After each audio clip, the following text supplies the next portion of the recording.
KBS 1TV에서 1980년부터 지금까지 40년 동안 방송을 하고 있는 프로그램이 있습니다.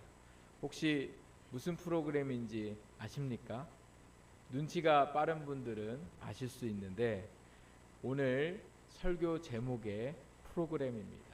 무엇이든 물어보세요. 제가 설교를 준비하면서 이 프로그램을 검색해 봤더니 어려서 제가 그저 이렇게 보았던 프로그램이라 이렇게 생각을 했는데 지금까지 생방송으로 방송이 되고 있다고 합니다. 이 방송에서 다루고 있는 것을 보면 건강이나 또 음식이나 또 우리가 살아가는 생활의 정보들 그리고 실제 생활에 필요한 것들을 생방송으로 시청자들에게 자세히 알려주는 것을 보게 됩니다. 전문가들을 초청하고 시청자들이 궁금한 것을 물어보면 그 질문에 대답을 해주게 되어서 그동안 몰랐던 것들도 알게 되고 그리고 잘못 알고 있던 것도 바르게 알게 해주는 프로그램이었습니다. 그래서 물어보는 대로 전문가들이 잘 이해하기를 해주게 되죠. 우리가 살다가 보면 어떻게 살아가야 될까? 그러한 고민이 생길 때가 많습니다. 여러분, 그때마다 누구에게 물어보면서 지금까지 살아오셨습니까? 법의 문제는 또 법적인 사람들에게 물어보고 또 건강의 문제는 의사애들에게도 물어보고 자녀를 키우는 일이나 모든 일들에 보면 예전에는 그래도 사람들에게 제일 많이 물었거든요. 근데 요즘은 사람들에게 묻는 게 아니라 어디에다가 묻냐면 스마트 기기에 물어봐요. 스마트 기기. 사람은 물어보는데 한계가 있잖아요. 낮에는 물어볼 수 있지만 밤에는 못 물어보잖아요. 새벽에 내가 궁금한 게 있으면 궁금한 걸 물어봐야 되는데 사람한테는 물어볼 수가 없죠. 또 누구에게 물어봤냐면 책에게 물어보는 경우도 있더라고요. 우리 오영경 선생님네 대신방 가니까 이제 6월에 아기를 낳는데 소파에 보니까요 책이 한 권 놓여 있어요. 육아에 대한 책이에요. 아기를 낳으면 어떻게 해야 되는지. 그래서 저희도 그 책을 산 적이 있는데요. 아이를 낳으면 애가 왜 이렇게 우는지 또 뭐 때문에 무슨 문제가 있는지 책을 통해서 궁금한 것들을 물어보고 거기서 해답을 찾게 됩니다. 최근에는 챗 GPT라는 프로그램이 나왔습니다. 혹시 아시는 분들 계세요? 챗 GPT라고 인터넷에 보면 나오는데요. 얘가 컴퓨터 프로그램인데요. 질문을 하면 사람처럼 대답을 해준대요. 저도 아직 안 해봤는데 외국에서는 얘한테 설교를 좀 써달라고 해가지고 예배를 드린 적도 있다고 하더라고요. 나 무슨 본문으로 어디 설교를 이렇게 하고 싶은데 제목은 뭘로 할 거며 이렇게 질문을 많이 하면 이 챗 GPT가 그 모든 걸 다 가르쳐주고 심지어 요즘에 대학생들이 이 챗 GPT한테 논문도 써달라고 의뢰를 한다고. 그래서 나 논문을 이런 주제로 쓰고 싶은데 이렇게 하고 싶은데 이렇게 주문을 많이 하면 주문을 많이 한 것만큼 대답을 해준다고 합니다. 살기 좋은 세상 속에 저희가 살고 있죠. 그런데 얼마 전에 보니까요. 이 유용할 것 같은 챗 GPT가 잘못된 정보를 정해줘가지고요. 사람들이 어려움을 겪었다는 뉴스도 제가 본 적이 있습니다. 생각해보면 우리의 질문을 많은 기계들이 또 책들이 대답을 해줄 것 같은데 그러면 우리가 좀 마음이 평안해야 되고 답답함이 없어야 되는데 여전히 이 스마트 기기들이 우리에게 그리고 많은 책들이 우리에게 우리의 질문들을 대답해 주고 있지만 우리는 여전히 뭐예요? 답답한 마음이 있습니다. 왜 그럴까요? 왜 답답한 마음이 우리에게 있을까? 왜 그렇습니까? 나에게 맞지 않는 답이기 때문에 그래요. 그리고 스마트 기기나 책들이나 이 모든 것들의 답은 일반적인 답들이더라고요. 나에게 맞는 것 같지만 나에게는 결코 맞지 않는 답들이 물론 어느 답들은 나에게 맞는 것 같습니다. 그러나 그 모든 문제가 비슷하지만 나의 상황에 맞춰 보면 약간씩 다른 문제들이 있기 때문에 세상의 많은 것들이 우리에게 질문하면 대답을 해줄 것 같지만 우리에게 대답을 해주지 못하는 경우도 많더라는 거죠.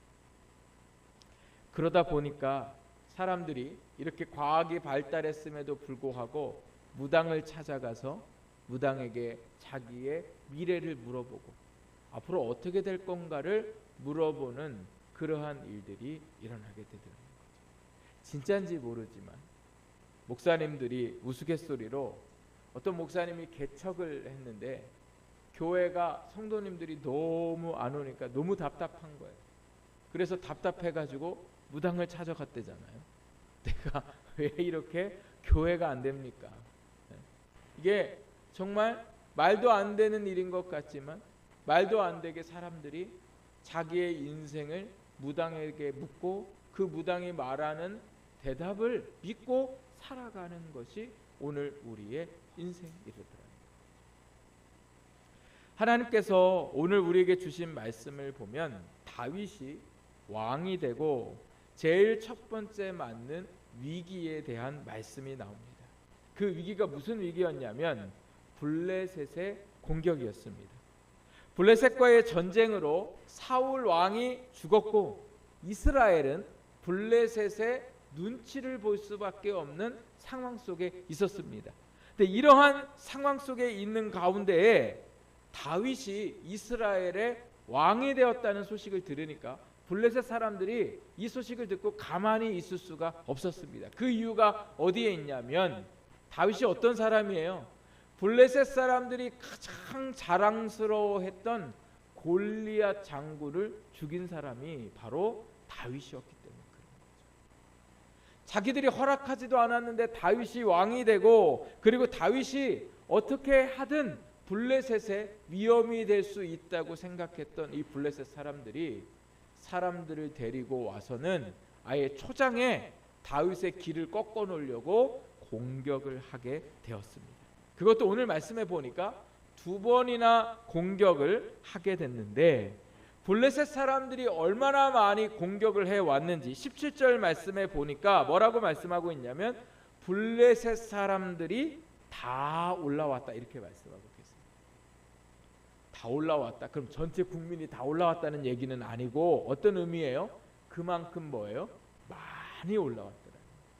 또 18절과 22절 말씀에 보면 뭐라고 말씀하고 있냐면 블레셋 군대가 르바임 골짜기에 뭐했다?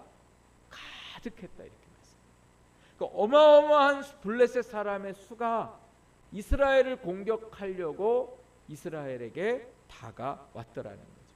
이스라엘 백성들에게 블레셋은 늘 두려움의 존재였습니다.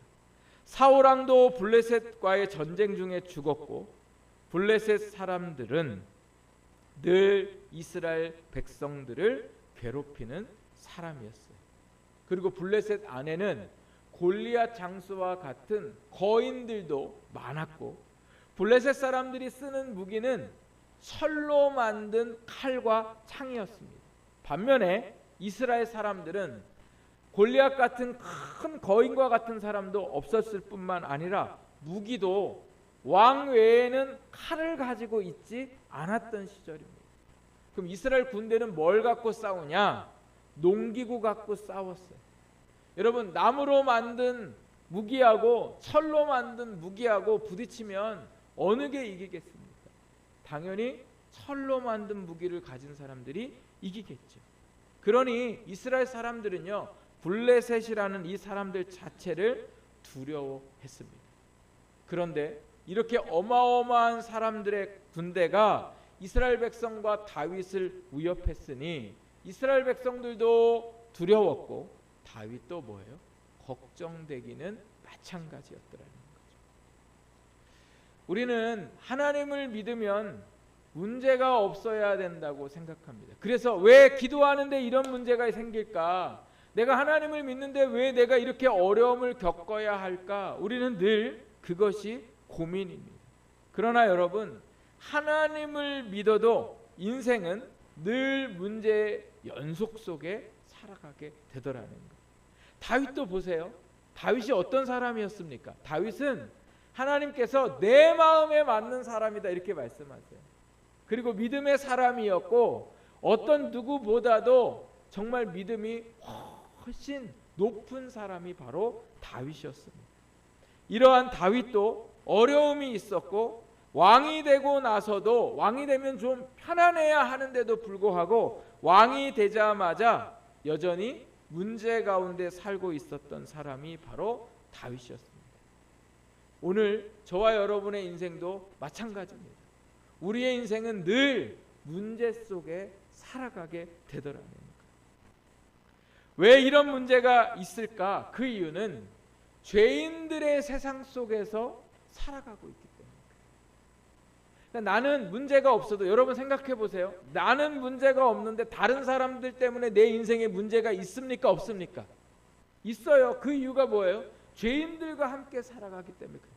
또 한 가지는 우리가 영적으로는 하나님 앞에서 구원받은 사람이지만 우리의 육신을 입었기 때문에 우리의 육신은 늘 뭐를 좋아해요?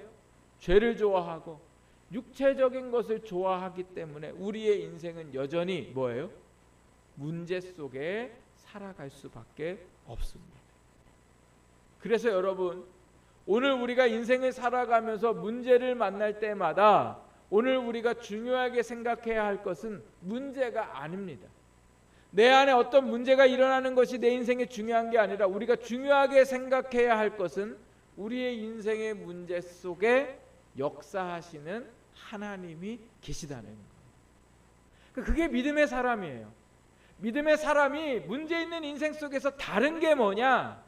문제에 집중하지 아니하고 문제 안에 계신 하나님을 바라보고 사는 거. 이게 오늘 문제 많은 인생 속에 살아가는 믿지 않는 사람과 믿는 사람과의 다른 모습이더라는 거예요. 믿으니까 문제가 없겠지? 천만의 말씀이에요.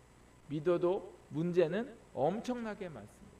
중요한 건 우리가 그 문제 속에 역사하시는 하나님을 바라보는 거예요.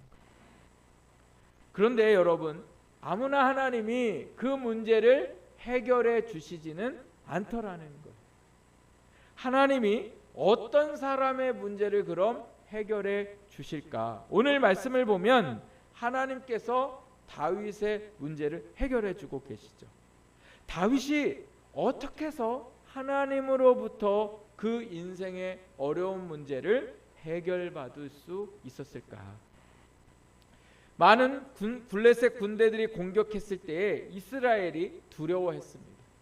보통 왕들은 주변 나라에 이런 다른 나라가 공격을 하면 돈을 주고 도움을 요청해서 우리를 좀 도와줘라, 우리를 좀 보호해줘라 이렇게 요청을 하는데 다윗은 이 어려운 문제 앞에서 다른 나라에게 도움을 구하지 아니하고 19절과 23절 말씀에 보니까 어떤 모습을 취하고 있냐면 다윗이 여호와께 여쭈었다라고 말씀하고 있습니다. 다윗이 뭐 했다고요? 여호와께 여쭈었다는 거예요. 문제가 찾아오니까 다윗이 한 행동이 바로 뭐냐면 하나님 앞에 물어봤다는 거예요. 그리고 또 한 가지를 하나님 앞에 물어보는데 뭐라고 물어보냐면 하나님 내 손에 블레셋 사람들을 넘기시겠습니까? 이렇게 하나님 앞에 또다시 물어보고 있는 것을 볼 수가 있습니다. 먼저 다윗이 하나님 앞에 여쭈었던 것 중에 한 가지는 바로 뭐냐? 내가 블레셋 사람들에게 올라가야 합니까? 이 올라가야 한다는 건 맞서 싸워야 합니까? 아니면 맞서 싸우지 말아야 합니까? 이거를 하나님 앞에 질문한 거고요. 또 한 가지 내 손에 넘기시겠습니까? 라는 이 히브리어 뜻은요 이런 뜻이에요. 내게 싸울 수 있는 능력을 주시겠습니까? 이거를 하나님 앞에 지금 여쭤보았더라는 거죠. 사실은 다윗의 형편상 싸우러 올라가는 일은 위험한 일입니다. 마치 계란으로 바위를 치는 것 같은 형편에 있는 것이 이스라엘과 블레셋의 상황이에요. 그런데 다윗은 형편을 바라보지 아니하고 뭐 했다고요? 하나님 앞에 여쭈어 보았더라.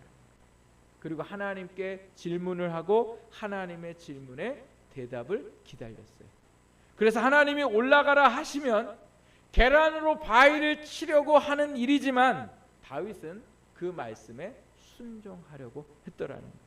그래서 하나님이 하나님 앞에 여쭈어보는 다윗에게 이렇게 대답하시죠. 19절 말씀 우리 같이 한번 읽어보겠습니다. 19절 시작. 여호와께서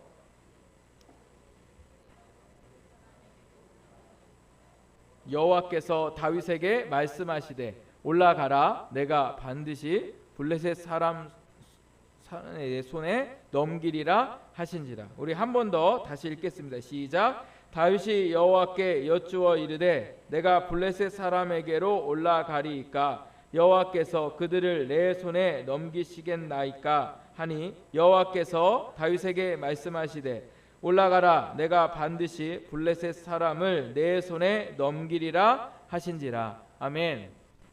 하나님의 대답은 뭐예요? 올라가라. 그리고 또 뭐예요? 블레셋 사람을 내 손에 넘기리라. 올라갈 수 있는 상황이 아니지만 하나님은 올라가서 싸우라고 합니다. 그러면서 뭐라고 말씀하세요? 블레셋 사람을 내 손에 넘기시겠다는 건 내가 능히 이기도록 내가 너에게 능력을 주겠다라고 말씀하십니다. 그리고 다윗은 어떻게 됐습니까? 그 전쟁에서 승리를 하게 됩니다. 다윗이 그 전쟁에서 어떻게 승리했는가? 20절 말씀에 다윗이 고백을 합니다. 우리 다윗의 고백을 같이 한번 읽어보겠습니다. 시작. 다윗이 바알브라심에 이르러 거기서 그들을 치고 다윗이 말하되 여호와께서 물을 흩음같이 내 앞에서 내 대적을 흩으셨다 하므로 그곳 이름을 바알브라심이라 부르니라. 아멘. 여호와께서 물을 흩음같이 대적을 흩으셨다 이렇게 말씀하는 이 물을 흩음같이라는 뜻은요, 홍수가 나서 물이 모든 것들을 다 집어삼키고 쓸어버리는 그 현상을 물을 흩음같이라는 표현에 말씀하고 있습니다. 어제 제가 우리 집사님 권사님하고 같이 식사를 하는데 어떻게 비 얘기가 나왔어요. 비 얘기. 비가 많이 오면 요새 비가 너무 많이 와서 저 무심천이 콕 넘칠 것 같아요. 물이 넘치면요 어떻게 돼요? 집도 쓸리고 사람도 쓸리고 모두 쓸리더라고요.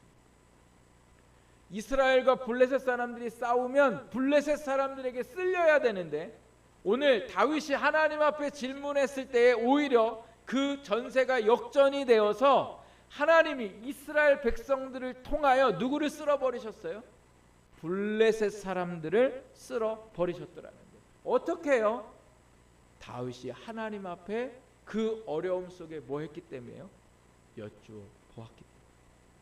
하나님이 하나님에게 질문하는 사람에게, 이 하나님 앞에 질문한다는 거, 하나님 앞에 물어본다는 건 뭐예요? 하나님을 의지하는 사람에게 그 대적을 물을 흩음같게 하시는 역사가 일어났음을 오늘 우리가 말씀을 통해서 보게 됩니다. 하나님은 하나님을 의지하는 자들을, 오늘 우리의 인생의 문제를 세상에 내놓고 세상을 의지하고 세상에게 도움받으려고 하는 게 아니라 하나님 앞에 그 인생의 문제를 놓고 질문을 하고 그 대답을 듣기를 원하는 사람들에게 하나님께서 놀라운 역사를 우리 가운데 일으키실 줄 믿습니다.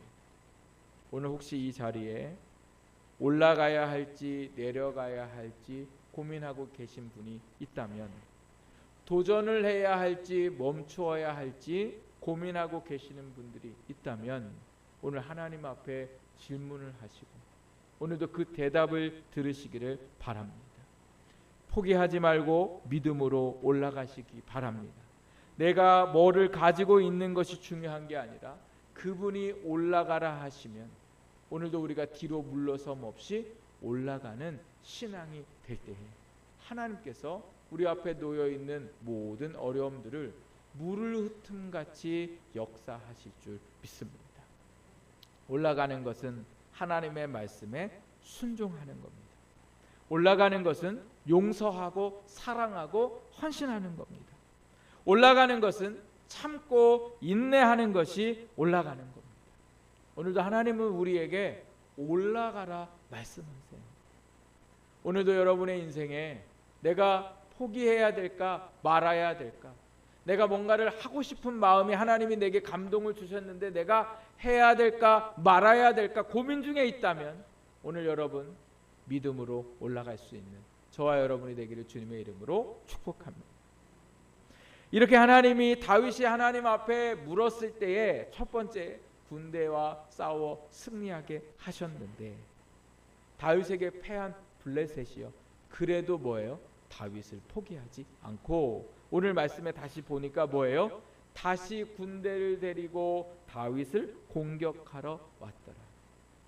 그때에도 여전히 오늘 우리가 읽은 23절 말씀에 보니까 22절 말씀에 보니까 뭐라고 말씀하고 있냐면 르바임 골짜기에 가득했다 이렇게. 한 번 이긴 블레셋이지만 또다시 공격을 했을 때 여전히 뭐예요? 이스라엘 백성들의 두려운 존재였습니다. 그랬을 때에 다윗은 어떻게 행동하고 있습니까? 23절 앞에 보니까 뭐라고 말씀하고 있어요? 다윗이 여호와께 뭐예요? 여쭤오되 이렇게 말씀하고 있어요. 다윗이 한 행동은 바로 뭐냐? 또 하나님께 물어보았더라. 우리 저를 한번 따라해 보세요. 또 하나님께 물어봅니다. 한 번 더. 또 하나님께 물어봅니다. 여러분 하나님은 우리가 물어본다고 해서 100번을 물어본다고 해서 우리를 귀찮아하지 않으시더라는 거예요. 어떤 분들이 그런 얘기하세요. 목사님 사람이 염치가 있어야죠. 세상에 내가 좋은 거를 그냥 막 하다가 내가 어려움 만났다고 어떻게 하나님 앞에 가서 그래 내 어려움을 얘기해. 여러분 하여튼 뭐 몇 년 동안 하나님 앞에 염치 없이 살았어도 괜찮습니다. 하나님은 100번이고 1000번이고 물어보는 자들을 외면치 않으셨더라는 거예요. 왜요? 우리의 인생이 이슬과 같고 먼지와 같음을 아셨대요. 그러니까 우리의 존재가 원래 그런 존재라는 걸 하나님은 뭐예요? 알고 계시더라고요. 그래서 오히려 우리를 와서 우리가 하나님 앞에 묻는 거를 뭐예요? 좋아하시고 기뻐하시더라고요. 그래서 여러분 염치 따지지 말고 오늘 하나님은 뭐예요? 우리에게 와서 물으라 말씀하세요. 그래서 예수님도 뭐라고 얘기하시냐면 구하라, 찾으라, 두드리라 이렇게 말씀하세요. 한 번만 구하라고 얘기하셔도 다 아는데 구하기도 하고 찾기도 하고 두드리기도 하라는 거예요. 언제까지? 그 하나님이 우리에게 역사하실 때까지. 오늘 우리의 인생에 문제가 있을 때마다 그게 작은 일이든 큰 일이든 하나님 어떻게 했으면 좋겠습니까? 내가 올라가야 되겠습니까? 아니면 내가 내려가야 되겠습니까? 이게 오늘 우리가 하나님 앞에 우리의 인생의 질문이 되어야 되는 거죠. 다윗이 하나님 앞에 묻습니다. 하나님 제가 올라갈까요? 그런데 이번에는 하나님이 다르게 대답하세요. 23절 24절 우리 같이 한번 읽어보겠습니다. 시작. 다윗이 여호와께 여쭈니 이르시되 올라가지 말고 그들 뒤로 돌아서 뽕나무 숲을 맞은편에서 그들을 기습하되 뽕나무 꼭대기에서 걸음 걷는 소리가 들리거든 곧 공격하라. 그때 여호와가 너보다 앞서 나아가서 블레셋 군대를 치리라 하신지라. 아멘. 다윗이 하나님 앞에 하나님 지난번처럼 올라갈까요? 라고 이야기하니까 하나님이 아니다 이렇게 말씀하세요.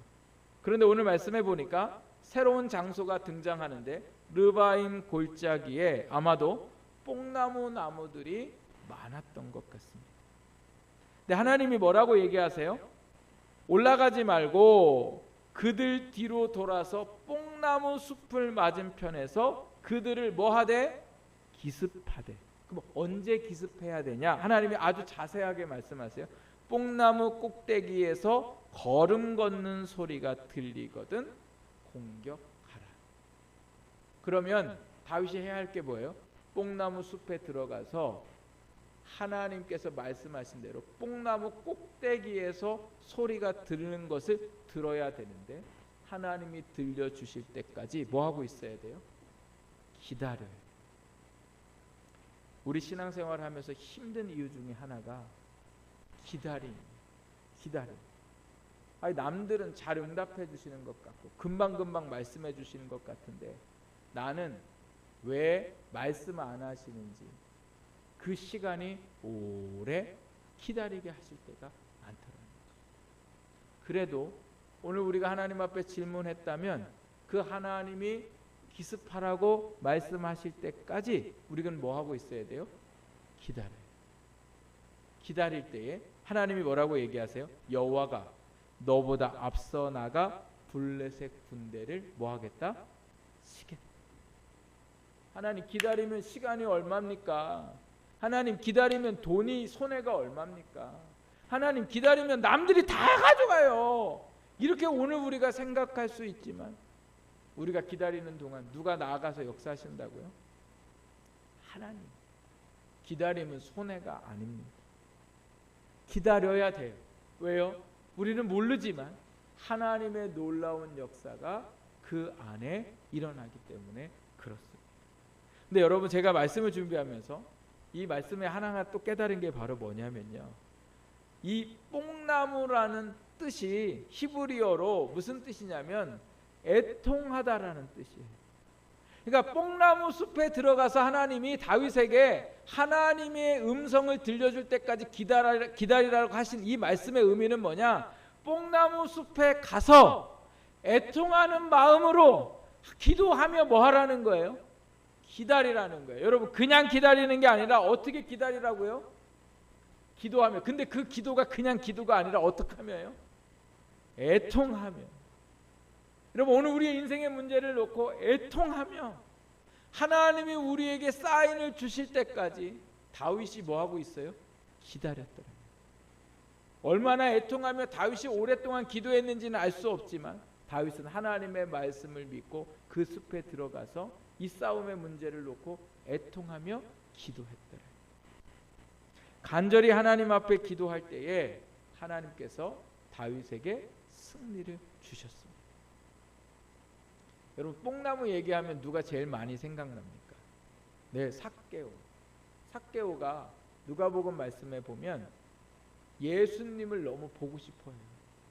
예수님이 왜 이렇게 보고 싶으냐? 인생이 공고하기 때문에.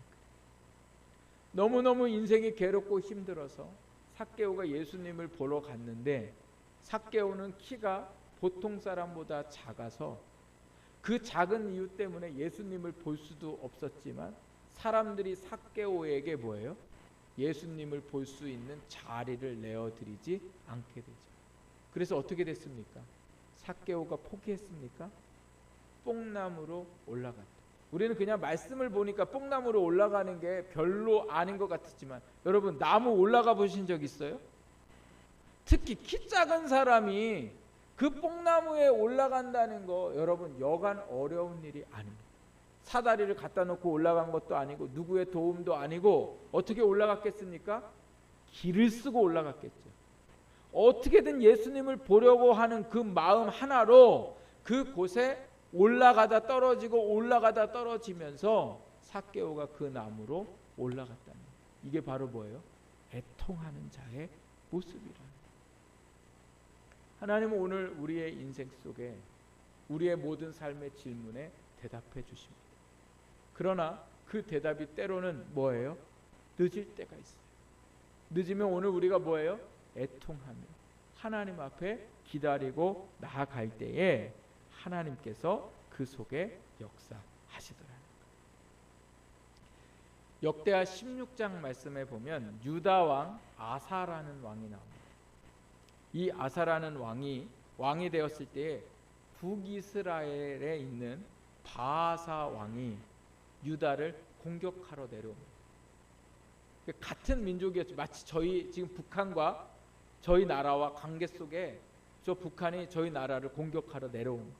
그러니까 이 유다 왕 아사가 누구에게 도움을 구하냐면 아람 왕에게 돈을 주고 우리 좀 도와줘라 이렇게 얘기해요. 그래서 아람 왕이 와가지고 북이스라엘을 몰아내줘요.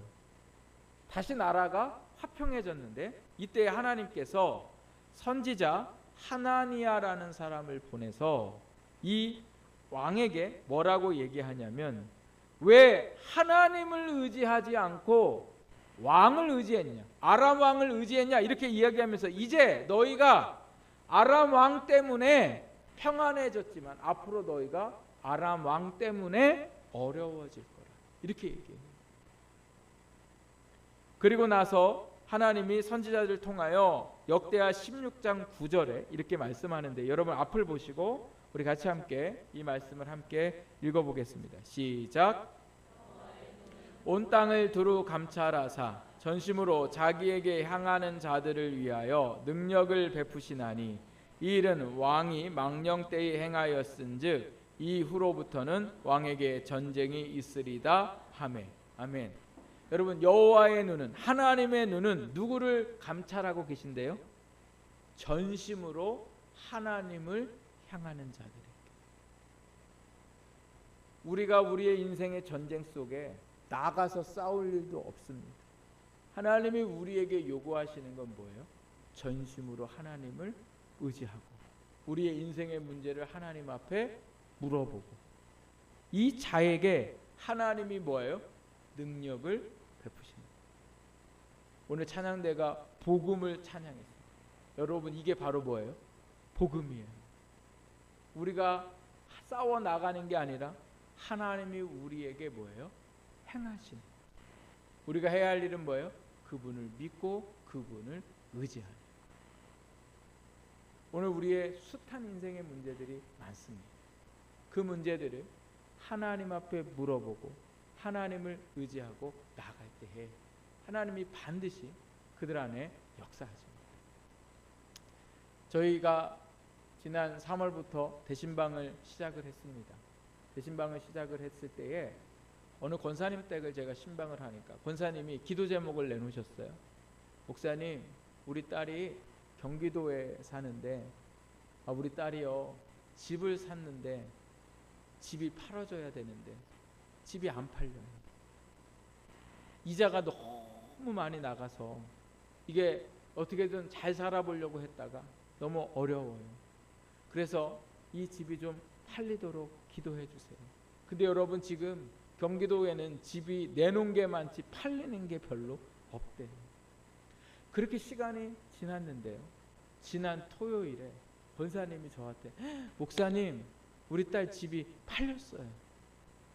얘가 얼마나 감사한지가, 그러니까 어떻게 그렇게 하나님이 팔아주셨어요? 이랬더니 이 따님이 집사님이신데 남편과 함께 아침 40일 금식을 하면서 하나님 앞에 기도했대요. 하나님, 우리 집 좀 팔아주세요. 권사님도 또 기도하셨겠죠. 권사님은 이렇게 기도하셨대요. 하나님, 그래 아무리 없어도 한 사람이라도 없겠습니까? 한 사람만 좀 보내주십시오. 그랬는데요, 세상에 기도를 하고 금식을 끝났는데도 한 사람도 안 오다가 한 사람이 왔대요. 한 사람이 와서 집을 보고 갔는데 그 한 사람이 세상에 집을 사겠다고 연락이 왔대요. 여러분, 놀라지도 않으시죠? 그래서요, 부동산 하는 사장님이 이거 기적이라고, 이게 지금 집 팔기 너무 어려운데 이 집을 팔아서 어떻게 이렇게 이런 일이 있을 수 있냐고. 근데 차마 이 집사님이 이거 하나님이 하셨다고 하고 싶지만 거기서 얘기를 못 하셨다고 해요. 그러면서 그 간증을 이제 엄마 권사님한테 쭉 얘기합니다. 그랬는데요, 이 집사님이 하나님 앞에 기도하면서 서원을 한 게, 하나님, 이거 팔면 제가 이제 조금 돈이 남는데 이 남은 돈에서 하나님 앞에 성경금을 하겠습니다. 그래서 하나님 앞에 서원을 했는데 놀랍게도 하나님이 서원을 이제 할 수 있도록 응답을 하셨잖아요. 그래서 권사님이 너무 감사하다. 근데 제가 속으로 너무 감사하면서 또 속으로 너무 부러운 거예요. 왜냐하면 요즘에 젊은 분들이 자기 인생의 문제를 하나님 앞에 맡겨드리면서 40일 아침 금식을 하면서 기도하는 분들, 저는 최근 몇 년 동안 들어보지를 못했어요. 어른들이 이렇게 하신다는 얘기는 간간히 듣는데 젊은 분들이 이렇게 하나님 앞에 자신의 인생의 문제를 놓고 금식하면서 심지어 하나님 앞에 서원 예물을 드리겠다고 그렇게 기도하는 분은 최근에 제가 들어보지를 못했어요. 여러분, 들어보신 적 있으세요? 이제는 이런 듣는 것도 얼마나 귀한지. 그래서 하나님 앞에 서원을 하고 응답을 받았다는 얘기를 들으면서 하나님, 저희 교회에도 저런 젊은 집사님들이 계속해서 믿음이 성장해서 나올 수 있도록. 그러니까 참 감사하기도 하고 참 부럽기도 하고 여러 마음들이 제 안에 있는데, 여러분 놀라운 일들이 일어났는데요. 어떤 일들이 일어났냐면, 그렇게 하고 이제 수요일이 됐는데 우리 권사님이 전화를 하셨어요. 목사님, 저 좀 잠깐 봐요. 그래서 제가 이제 낮에 우리 권사님을 만났는데, 권사님이 저희 리프트 하는 데에 하나님, 제가 얼마를 하나님 앞에 헌금을 할까요? 이렇게 기도하는 중에 이제 작정을 하고서 하나님 앞에 드리려고 하는데, 따님이 전화를 했대. 엄마, 제가 이렇게 하나님 앞에 선교예물 드리려고 했는데 생각해 보니까 주강교회에 반을 드리고 본인 교회에 반을 드리는 게 좋겠다. 리프트 얘기를 이제 권사님이 하셨기 때문에, 그래서요 저희 교회에 이제 헌금을 하신다고 우리 권사님을 통해서 보내오셨어요. 그래서 제가 기도도 하고 이렇게 했거든요. 참 감사하다. 그런데 또 한켠에 하여튼 우리 교회에 하나님, 우리 집사님들도 이렇게 될 수 있게 해달라고 기도했는데, 그 저녁에 또 어떤 집사님이 하나님이 감동을 주셔서 또 하나님 앞에 리프트 헌금을 그 날 또 하시고, 이런 모습을 보면서 여러분, 걱정할 게 없다. 걱정할 게 없다. 하나님 앞에 우리가 뭐예요? 걱정하지 말고 뭐 하면? 질문하면 어떻게 해야 될까요? 하시면 하나님이 우리에게 말씀하시고, 그리고 그 말씀하신 끝에 오늘 다윗이 어떻게 행동하고 있냐면, 이게 이제 여러분 오늘 말씀의 결론이에요. 25절 보십시오. 이에 다윗이 여호와의 어떻게 해요? 명령대로 행하여. 그러니까 하나님 앞에 질문을 했을 때 하나님이 감동 주신 대로 하는 게 중요하다. 그랬을 때에 하나님이 블레셋 사람을 쳐서 게바에서 게셀까지 새로운 땅들을 얻게 하시는 놀라운 역사가 그들 안에 일어나게 됩니다. 오늘도 우리가 우리의 인생을 두고 걱정하고 염려할 것이 아니라 하나님 앞에 질문하고, 그리고 하나님이 말씀을 통해 우리에게 말씀하신 대로 우리가 순종하고 나아갈 때에 하나님께서 우리 가운데에 역사하십니다. 저도 오늘 이 말씀을 준비하면서 하여튼 교회의 일 두고 그 걱정이나 두려워하지 않기로 다시 한번 작정했어요. 그래서 그냥 막 일 저지르려고요. 그래서 일을 저지르는데, 물론 뭐 제가 막 일 저지른다고 해서 막 저 리프트도 막 제가 설치하고 막 이렇게 지금 이제 해왔지만 무조건 하는 건 아니에요. 하나님이 올라가라 하시면 올라가는 거고, 기도하면서 기다려라 하면 기다릴 거예요. 그러나 여러분, 걱정하지 않고 우리의 자녀의 일들도, 내 질병의 삶도, 또 우리의 경제적인 어려움도, 또 우리의 믿음적인 부분도 하나님 앞에 질문하고, 그리고 기도하며 기다릴 때 하나님께서 우리 가운데 반드시 역사하실 줄 믿습니다. 그래서 우리 가운데 역사하시는 그 하나님을 바라보면서 함께 하나님 앞에 기도하며 영광 올려드리는 저와 여러분이 되기를 주님의 이름으로 축복합니다.